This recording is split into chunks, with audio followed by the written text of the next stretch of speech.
Bismillahirrahmanirrahim. Assalamualaikum warahmatullahi wabarakatuh.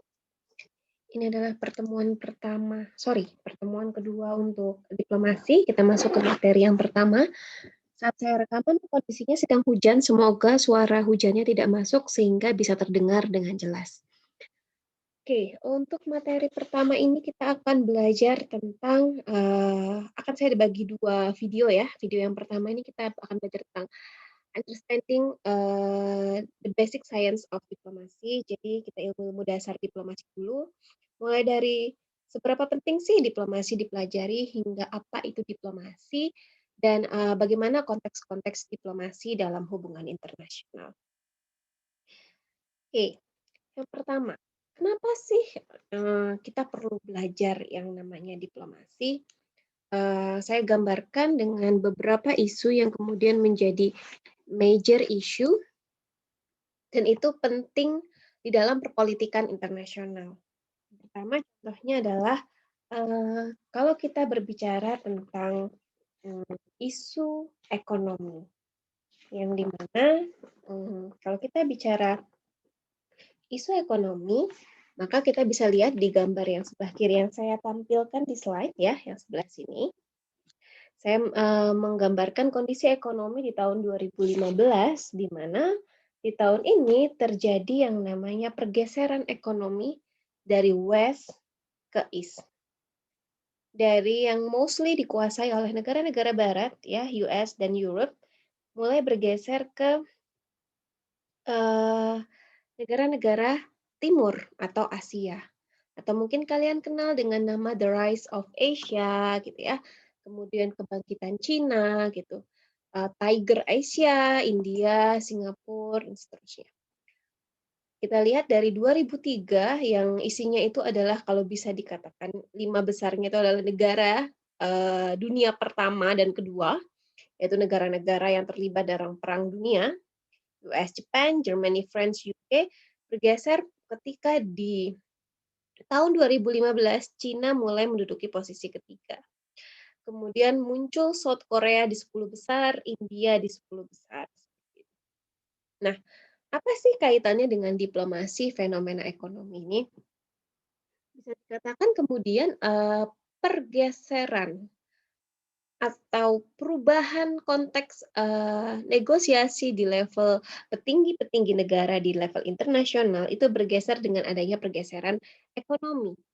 Dari yang dulu fokusnya adalah negara-negara barat menjadi juga bergeser ke fokus-fokus ke negara-negara yang bangkit di Asia. Sehingga nilai tawar-menawar dari negara-negara Asia pun meningkat di sini dengan adanya China, Korea, India, dan juga Jepang. Nah, oleh karena itu, dalam ekonomi internasional, dalam ekonomi politik internasional, konteks perubahan atau kalau bisa dibilang bergaining power dari negara-negara Asia jadi lebih kuat dengan munculnya negara-negara Asia di papan atas ekonomi internasional. Seperti itu. Kita geser ke permasalahan selanjutnya tentang permasalahan lingkungan. Perubahan lingkungan yang terjadi sehingga timbul perusakan lingkungan, climate change, dan sebagainya. Nah, permasalahan lingkungan tidak bisa diselesaikan oleh satu negara itu sendiri saja. Tidak bisa diselesaikan oleh satu kawasan, misalkan ASEAN saja. Tidak bisa diselesaikan oleh benua Amerika saja. Itulah kenapa kemudian climate change itu menjadi isu global, menjadi kepentingan semua aktor di dalam hubungan internasional, baik itu negara ataupun bukan negara. Dalam konteks diplomasi secara tradisional, kita berbicara diplomasi yang dilakukan oleh aktor-aktor negara, dalam konteks climate change, maka ada negosiasi di level internasional untuk membahas permasalahan ini. Contohnya adanya yang namanya kalau kalian pernah dengar tentang UN FCCC, United Nations Framework Convention on Climate Change. Ini sebuah konferensi tingkat tinggi yang pertama kali dilakukan di Rio tahun 92 yang kemudian diberlakukan di tahun 94 dengan tujuan mengurangi efek rumah kaca. Kemudian ada protokol-protokol lingkungan yang mengikat negara-negara yang terlibat di dalam konferensi tingkat tinggi. Salah satunya ada protokol Kyoto juga yang didirikan tahun 1997. Ini merupakan juga hasil kesepakatan dari negara-negara untuk mengurangi emisi gas rumah kaca, terutama negara-negara maju yang tingkat industrinya cukup tinggi pada saat itu. Nah, kemudian kalau kalian dengar ada yang namanya Paris Agreement.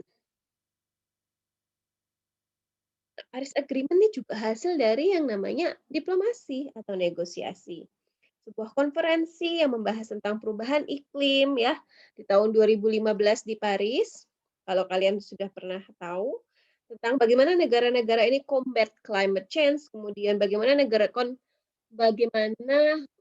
komitmen negara-negara maju untuk memberikan asistens kepada negara-negara berkembang karena memang perusahaan lingkungan ini tidak, walaupun pada saat itu banyak yang menyalahkan negara maju karena tingkat industrinya yang tidak ramah terhadap lingkungan dan mereka terus menggenjot industri ya sehingga dapat merusak lingkungan, tapi on the other hand negara maju tidak bisa apa-apa kalau tidak dibantu dengan negara berkembang. Dalam arti negara rata-rata, hutan hujan tropis, itu adanya di negara berkembang. That's why dan di satu sisi negara berkembang juga ingin meningkatkan industrinya, ingin menjadi negara yang industrialis, ingin ingin memiliki, pabrik-pabrik sehingga bisa memenuhi, kebutuhan nasionalnya. Nah, itu menjadi dilema sehingga muncullah komitmen di dalam Paris Agreement ini tentang bantuan dari negara maju ke negara berkembang dalam konteks climate change. Paris Agreement pun juga adalah bagian dari konferensi tingkat tinggi UNFCCC ini. Tujuannya utamanya adalah menjaga temperatur global supaya kenaikannya itu di bawah 2 derajat kalau tidak salah.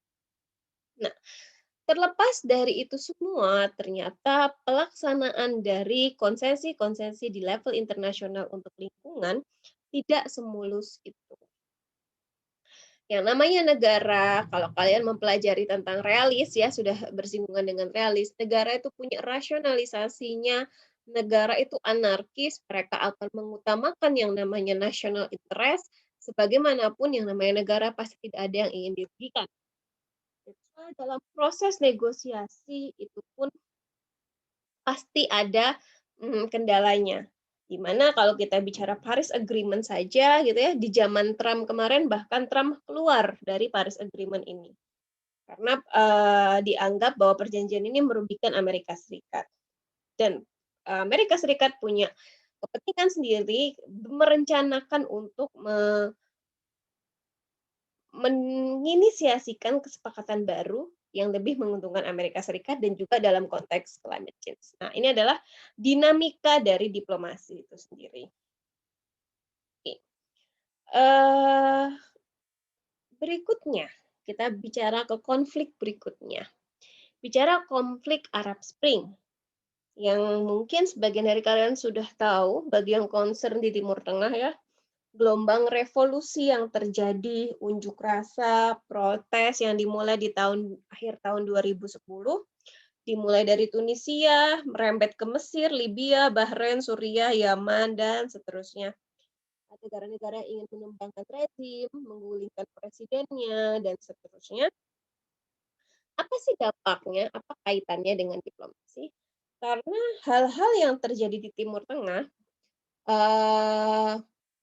Timur Tengah itu adalah lokasi strategis karena satu, kepemilikan minyak, di mana banyak negara-negara yang rely on Middle East karena minyaknya. Kedua, karena Timur Tengah secara politik militer itu strategis untuk dibuat base militer dan seterusnya. Sehingga ketika ada konflik yang terjadi di Timur Tengah, itu tidak hanya kemudian melibatkan aktor-aktor di Timur Tengah saja, tapi melibatkan negara-negara Barat dan melibatkan negara-negara yang punya interest di Timur Tengah. That's why kemudian konflik ini pun tidak menjadi konflik regional, tapi menjadi konflik internasional. penyelesaiannya pun juga dilaksanakan secara internasional, mulai dari resolusi PBB dan seterusnya, sehingga ada veto di dalam PBB dan seterusnya. Kemudian, di satu sisi, konflik yang terjadi di Timur Tengah juga berimbas di negara-negara lain. Contohnya, karena banyak konflik yang terjadi, maka banyak yang namanya refugees yang masuk ke Eropa, yang masuk sebagian ke Asia, dan seterusnya. Yang itu pun juga perlu adanya upaya dari negara-negara yang menerima refugees itu untuk mengamankan teritori negaranya. Mereka dilibatkan oleh dilema menerima atau tidak menerima refugees. Tapi on the other hand, refugees yang nakal dan tetap memaksa masuk secara ilegal itu juga menjadi permasalahan tersendiri. Seperti itu. Berikutnya kita geser ke sebuah fenomena yang dinamakan sebagai economic crisis. Ya, kalau kita lihat contohnya bagaimana krisis ekonomi yang ada di Yunani, ternyata dengan era globalisasi seperti ini, krisis ekonomi di suatu negara itu bisa berdampak ke negara lain, kawasan di negara tersebut, bahkan sampai ke seluruh dunia. Karena ada yang dinamakan sebagai domino effect. Makanya di sini saya gambarkan apa ini namanya mainan domino ya, yang ada gambar negara-negaranya. Karena satu negara kolaps maka akan menggeser negara lainnya.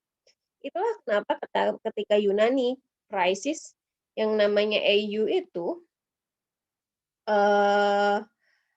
memberikan bailout atau bantuan kepada Yunani supaya apa? Supaya perekonomiannya Yunani kuat sehingga negara-negara di sekitarnya pun menjadi kuat. Karena dengan kolapsnya Yunani, negara-negara di sekitarnya yang PIIGS ya, Portugal, Ireland, Italia, Greece dan juga Spanyol pun ekonominya ikut down gitu. Oleh karena itu, efek domino ini, maka krisis ekonomi di satu negara penyelesaiannya pun juga membutuhkan yang namanya interaksi antar negara. Perlu adanya negosiasi atau perlu adanya komunikasi antar negara-negara yang berkepentingan dan terdampak untuk menyelesaikan sebuah. Dan fenomena terakhir yang saya gambarkan di kenapa sih kita penting mempelajari diplomasi adalah the recent phenomenon, yaitu COVID-19. Bahwa kemudian permasalahan ini bukan lagi permasalahan Cina, bukan lagi permasalahan Indonesia, tapi permasalahan di seluruh dunia. Dan cara menyelesaikannya pun tidak bisa diselesaikan sendiri-sendiri. Mereka butuh berkolaborasi satu sama lain. Contohnya di sini saya menggambarkan ASEAN Summit yang spesial membahas tentang COVID. Walaupun diadakan secara virtual, para petinggi-petinggi negara di ASEAN pun mereka berupaya untuk menyelesaikan COVID ini bersama-sama. Mereka conduct research together, mereka open information, itu adalah bagian dari sebuah kerjasama yang dilahirkan dari proses diplomasi. Nah, selain kita bicara ASEAN, Indonesia dan ASEAN itu sendiri pun juga kita punya relation dengan Rusia. Kita punya perjanjian dengan Rusia ketika waktu vaksin belum ditemukan ya. Kita punya perjanjian dengan banyak negara baik secara bilateral atau multilateral karena at the time semua dihadapi dengan yang namanya uncertainty, vaksin itu akan ditemukan di mana. Belum tahu vaksin itu akan ditemukan di negara mana. Dan once vaksin itu ditemukan, maka kerjasama itu untuk apa sih? Untuk menjamin ketika sudah punya kerjasama, sudah memiliki negosiasi sebelumnya, akses terhadap vaksin itu much more easy dan memiliki harga yang sama. Itu yang kemudian negara-negara lain ada ancaman di situ sehingga mereka berupaya menjalin aliansi untuk mendapatkan vaksin dengan akses dan juga harga yang standar dan sama. Karena itulah kemudian permasalahan-permasalahan global itu tidak bisa diselesaikan sendiri. Mulai dari ekonomi, lingkungan, sampai dengan ke isu Arab Spring yang berkaitan dengan high politics, sampai dengan isu kesehatan, itu semua membutuhkan yang namanya diplomasi. That's why kenapa kemudian diplomasi itu menjadi sangat-sangat penting untuk dipelajari. Janganlah kita jauh-jauh berpikir tentang negara. Gitu. Di dalam kehidupan kita sehari-hari pun ya, kita membutuhkan metode-metode diplomasi dalam menjalankan hidup. Kan tawar-menawar. Tawar-menawar it's part of diplomasi dalam menjual beli. Kemudian ketika kalian menghadapi orang tua atau menghadapi pacar atau menghadapi teman-teman kelompok atau menghadapi organisasi-organisasi di level kampus ataupun ekstra kampus, itu semua ada part komunikasi, negosiasi yang dilakukan. Itulah kenapa every person should understand what is diplomacy. Seperti itu. Nah, jadi sebenarnya apa sih diplomasi gitu ya? Kalau secara arti sempit, diplomasi itu adalah sebuah eh, komunikasi yang dilakukan oleh diplomat profesional. Itu secara sempit ya. Jadi yang kalau kita bicara arti sempit diplomasi itu hanya seputar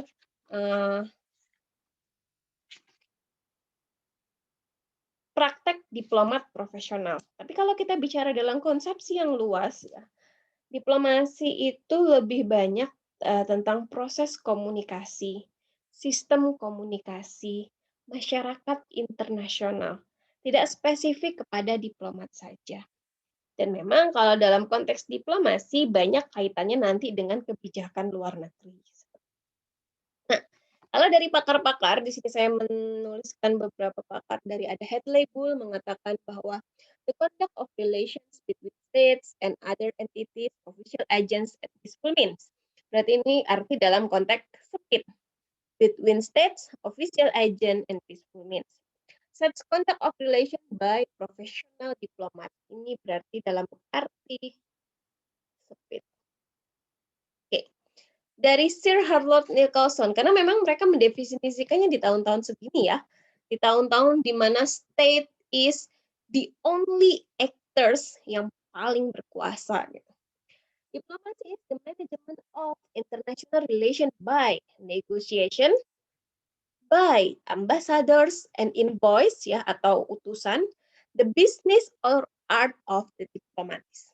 Jadi lebih spesifik definisinya. Such conduct of relation between states, tactile or subtle. Berarti ini masih dalam kategori sempit. Oke, selanjutnya.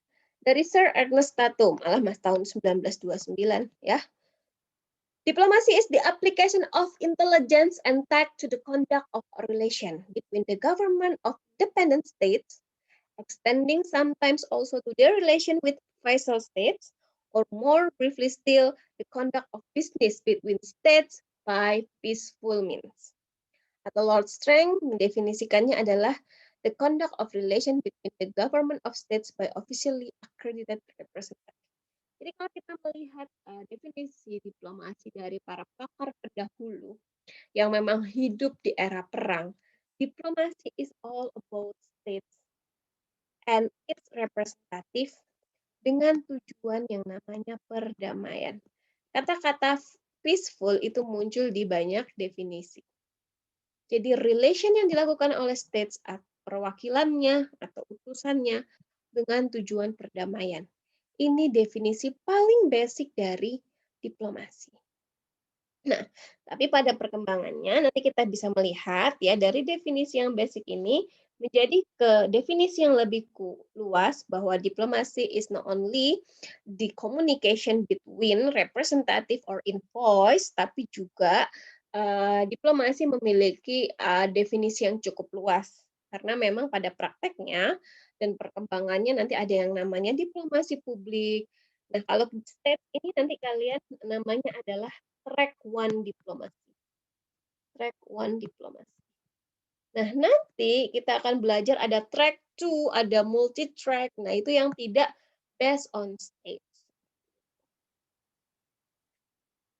Okay, talking about the definition of diplomacy, masih kita berbicara hal-hal yang basic dari diplomasi. Dan masih berkaitan dengan definisi.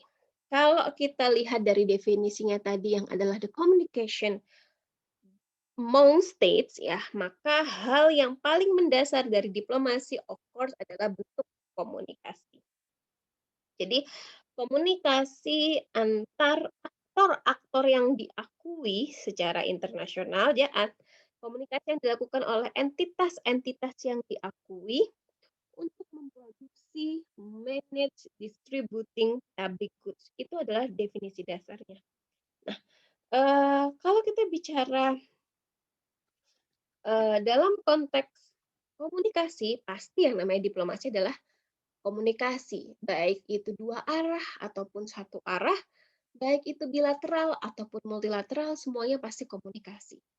Yang namanya meetings, yang namanya summit, yang mana mengirim utusan dan semuanya pasti tujuannya adalah untuk melaksanakan komunikasi. Nah, permasalahannya adalah di recognition. Bagaimana caranya kita mengetahui tentang recognition? Karena talking about recognition itu siapa yang diakui itu akan terus berubah. Kalau dulu negara hanya akan mengakui aktor yang negara juga. Tapi pada perkembangannya negara pun mengakui adanya aktor-aktor non-negara. Dan dalam konteks negara saja ada negara yang diakui dan ada negara yang tidak diakui, baik secara de facto ataupun de jure. Jadi kalian bisa cek bagaimana pengakuan Indonesia terhadap Taiwan, terhadap Kosovo, dan mungkin terhadap Palestina untuk update-nya yang terbaru. Bagaimana pengakuan negara-negara lain terhadap itu. Belum lagi kalau kita berbicara rebutan pengakuan antara Tiongkok dengan Taiwan. Negara-negara di Afrika dulu banyak yang mengakui Taiwan as a state. Tapi ketika Tiongkok masuk di tahun 2000 ke Afrika, banyak yang bergeser dari tidak mengakui Taiwan, kemudian akhirnya mengakui Tiongkok as one China policy. Nah, apakah kemudian dia tidak melakukan relasi dengan Taiwan? Tentu tidak. Sebagian dari mereka akan tetap melakukan komunikasi dengan Taiwan. Tapi bagaimanakah caranya? At least dia merekognisi dulu. Walaupun tidak merekognisi as a state, tapi dia merekognisi keberadaan Taiwan. Walaupun NGO ini bukan negara, tapi at least mereka merekognisi bahwa NGO itu as an actor, sebagai part yang terlibat dalam isu-isu global. That's why yang namanya negara mau melakukan komunikasi dengan NGO, karena mereka punya rekognisi ini. Gitu. Nah, producing, managing, and distributing public goods ini adalah tujuan dari diplomasi dilakukan. Nah, ini konsepnya luas. Jadi bisa jadi producing, managing itu adalah diplomasi ditujukan untuk menciptakan state protection, untuk melindungi negara. Bisa juga untuk persejahteraan ekonomi, economic welfare. Bisa juga untuk development suatu negara, supaya negaranya makin berkembang, industrinya, dan seterusnya. Bisa juga untuk lingkungan, dan seterusnya. Inilah yang dikelola atau dihasilkan dari proses komunikasi antar aktor yang direkognisi tadi. Seperti itu. Nah, selanjutnya ada istilah yang kemudian menarik dan cukup hampir sama ya. Ada diplomat, diplomasi, dan diplomatik. Diplomat ini berarti adalah sebuah aktornya. Diplomasi ini adalah praktiknya. Diplomatik ini adalah wadahnya. Dalam arti hubungan diplomatik berarti wadah untuk melakukan praktik diplomasi. Perwakilan diplomatik adalah wadah untuk suatu negara mengirimkan representasinya. Jadi kalau kita bicara ember ya, diplomat ini adalah orang yang menuangkan air ke ember. Ya, ember ini adalah diplomatiknya, airnya ini adalah diplomasinya. Menuangkan ini adalah diplomasinya. Itu analoginya ya. Kayaknya analoginya juga kurang tepat, tapi at least kalian bisa paham ya bahwa ini adalah aktornya, diplomasi adalah praktiknya, diplomatik adalah wadahnya. Selanjutnya, ini adalah hal-hal yang kemudian relate dengan yang namanya diplomasi. Yang pertama, diplomasi akan selalu relate dengan yang namanya global governance. Apa sih ini global governance itu? Global governance itu adalah sebuah pemerintahan global. Kalau kita bicara internasional, dan global.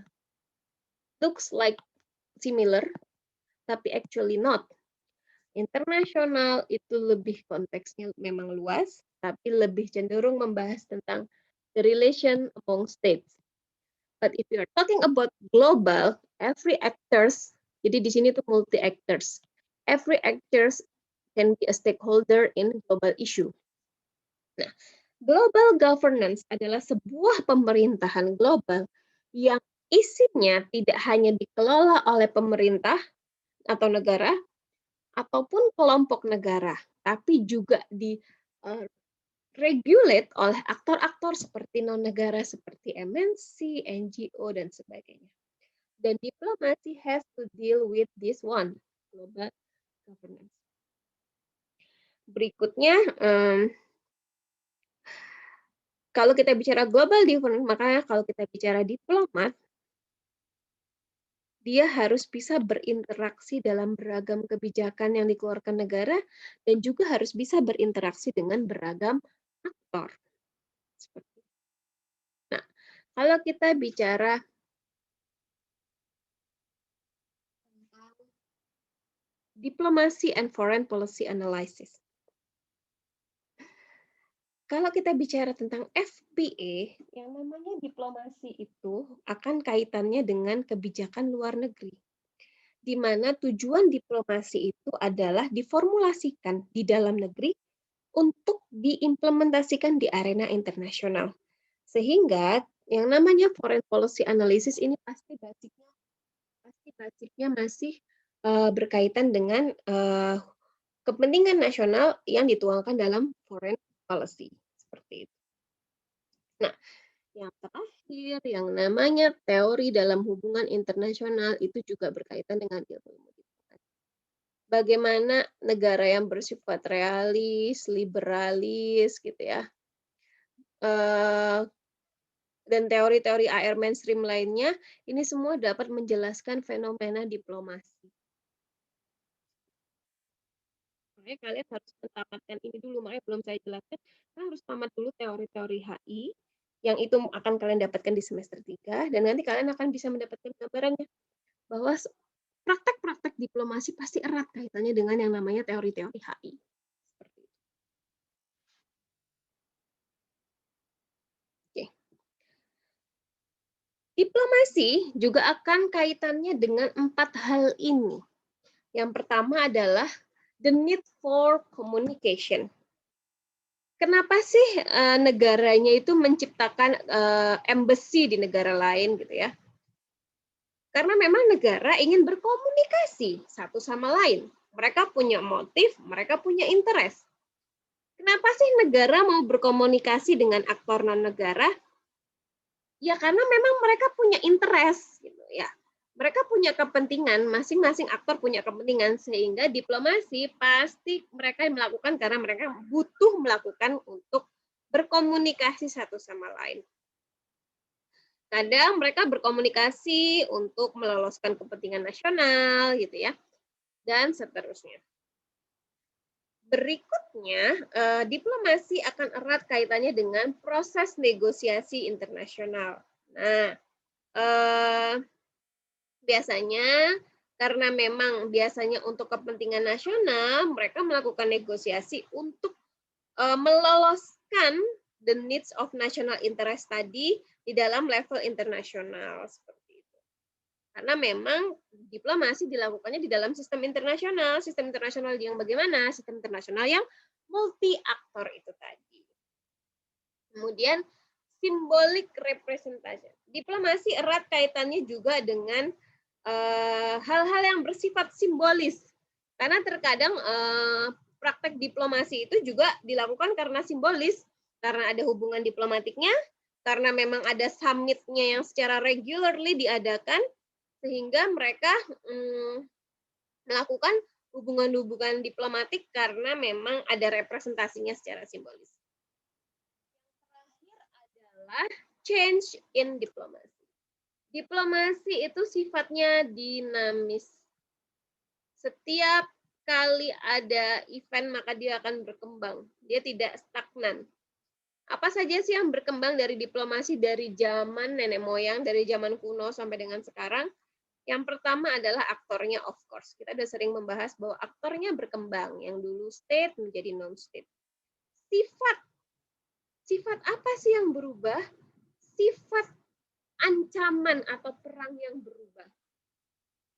Sehingga karena memang ancaman tuh berubah-berubah, kalau dulu ancamannya itu antar negara, balance of power, mereka butuh perang satu sama lain untuk gain peace gitu. Bergeser menjadi ancamannya adalah perang sipil dalam negeri pasca negara-negara berkembang merdeka, adanya penolakan, adanya pemberontak dan seterusnya. Bergeser lagi ancamannya menjadi terorisme, bergeser lagi ancamannya menjadi lingkungan, bergeser lagi ancamannya menjadi kesehatan, dan seterusnya. Pergeseran ancaman ini yang kemudian merubah sifat dari diplomasi itu sendiri. Tiga adalah evolusi negara. Negara itu juga berkembang. Negara itu juga bertransformasi. Itu yang kemudian menyebabkan sifat negara pun juga berubah. Yang terakhir yang membuat perubahan dari diplomasi adalah teknologi dan informasi. Bentuk komunikasinya pun berubah. Kalau dulu conduct summit itu harus bertemu gitu ya, representatif delegasinya harus dikirimkan gitu. Sekarang via virtual pun sudah bisa terjadi.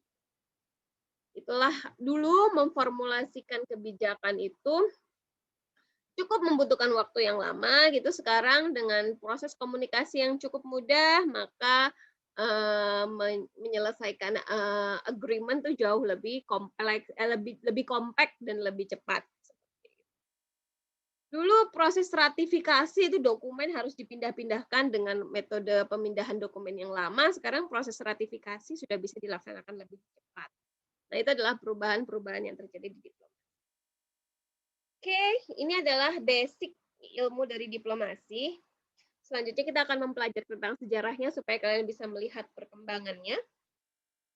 Saya akhiri video yang ini, nanti akan saya tambahkan tentang video sejarah.